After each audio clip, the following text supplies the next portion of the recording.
Hello friends, welcome to my channel D astrology. सूर्य ग्रह जो हैं वो अपना ट्रांजिट कर रहे हैं कुंभ राशि में 13 फरवरी से लेकर 14 मार्च तक। तो आइए जानते हैं कि वृश्चिक लग्न पर सूर्य के गोचर का क्या प्रभाव होगा। वृश्चिक लग्न की कुंडली में सूर्य ग्रह जो होते हैं वो 10वें भाव के स्वामी होते हैं। 10वां भाव है आपके करियर का, प्रोफेशन का, स्टेटस का। अब यहां पर सूर्य अपनी ही 7वीं दृष्टि से अपने ही भाव को देख रहे हैं ठीक सामने, जिसके प्रभाव से वर्क प्लेस पर आपको, अगर कोई आप जॉब चेंज करना चाह रहे थे तो वो आपको अच्छी जॉब मिल सकती है। कोई डिपार्टमेंट चेंज करना चाह रहे थे, कोई नया प्रोजेक्ट चाह रहे थे, तो वो आपको मिल सकता है। और जो भी होगा वो आपकी बेहतर के लिए होगा। इस दौरान आपका स्टेटस एलिवेट होगा, आपको मान सम्मान मिलेगा। लेकिन यहां पर सूर्य ग्रह जो हैं वो कॉन्फिडेंस के तो कारक हैं, लेकिन वह ईगो के भी कारक हैं, अहंकार। और अपनी 7वीं दृष्टि से वो कार्यक्षेत्र को भी देख रहे हैं, और जहां बैठे हैं यानी कि फैमिली का स्थान, वो स्वयं वहां पर बैठने की वजह से आपको वर्क प्लेस पर और घर पर दोनों जगह तनाव महसूस होगा। सूर्य कारक हैं आपके पिता के या आपके बॉसेस के। तो पिता या बॉसेस या सुपरवाइजर के साथ कुछ ईगो क्लैश या कोई पॉलिटिक्स में फंस सकते हैं आप। तो देखिए, हम कभी दूसरे का बिहेवियर तो नहीं सुधार सकते, लेकिन हम अपने आप पर चेक रख सकते हैं। तो अपने आप पर, यानी कि अपने गुस्से पर, अपने ईगो पर थोड़ा कंट्रोल रखें। अब यहां पर जो बुध ग्रह हैं वो भी सूर्य के साथ रहेंगे 11 फरवरी से लेकर 27 फरवरी तक। और जब सूर्य और बुध एक साथ हों तो वो बुध आदित्य योग बनाता है। तो इस दौरान आप देखेंगे, क्योंकि बुध ग्रह है 8वें घर और 11वें भाव के स्वामी होकर, तो यहां पर 8वां भाव है चेंज का, ट्रांसफॉर्मेशन का।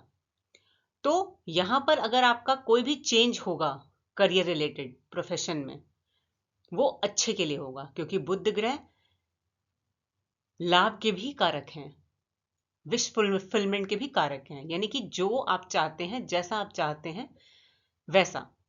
तो जो भी चेंज होगा वो आपकी बेहतरी के लिए होगा इस वक्त।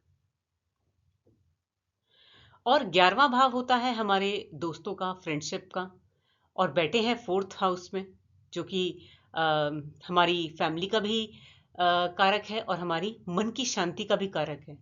तो आपको अपने दोस्तों की कंपनी में बहुत मेंटल पीस मिलेगा। तो उनके साथ आप टाइम स्पेंड करिए और उनके साथ अपनी प्रॉब्लम भी डिस्कस करिए, तो आपको सोल्यूशन मिलेगा और मेंटल पीस भी मिलेगी।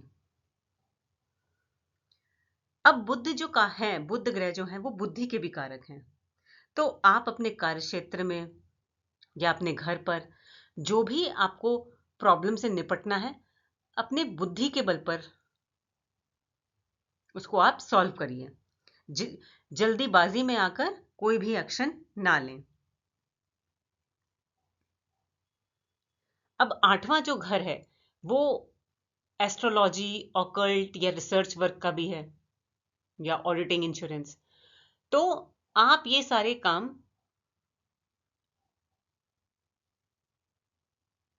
अपने घर में रह के भी कर सकते हैं, क्योंकि 4th हाउस वर्क आपके घर का इन्वायरमेंट है। तो हो सकता है कि आप ये काम घर से करें, या ऑफिस के काम को भी आप घर से आके करें। और जो लोग एस्ट्रोलॉजी, ऑकल्ट में इंटरेस्टेड हैं वो लोग सीख भी सकते हैं।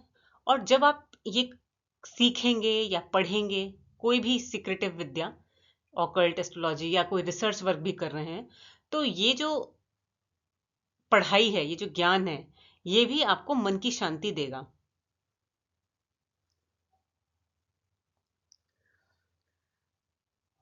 तो इस गोचर से आपको पॉजिटिव इफेक्ट भी है और नेगेटिव इफेक्ट भी है। तो नेगेटिव इफेक्ट को कम करने के लिए मैं आपको ये सजेशन दूंगी, क्योंकि चौथे भाव में सूर्य बुध के अलावा शनि ग्रह भी हैं। तो अगर आपको मेंटल पीस चाहिए तो आप पुअर पीपल या नीडी पीपल की हेल्प करिए, जिन लोगों को जरूरत हो उनकी हेल्प करिए। या घर में आपके जो स्टाफ मेंबर्स हैं जो आपके लिए काम करते हैं घर में, ऑफिस में, उनके लिए आप कुछ अच्छा कर सकते हैं तो वो करिए। बेसिकली उनको दुख ना पहुंचाएं।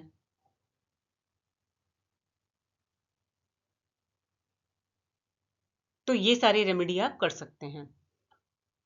तो ये थी जानकारी सूर्य के गोचर के प्रभाव की वृश्चिक लग्न पर। Thank you.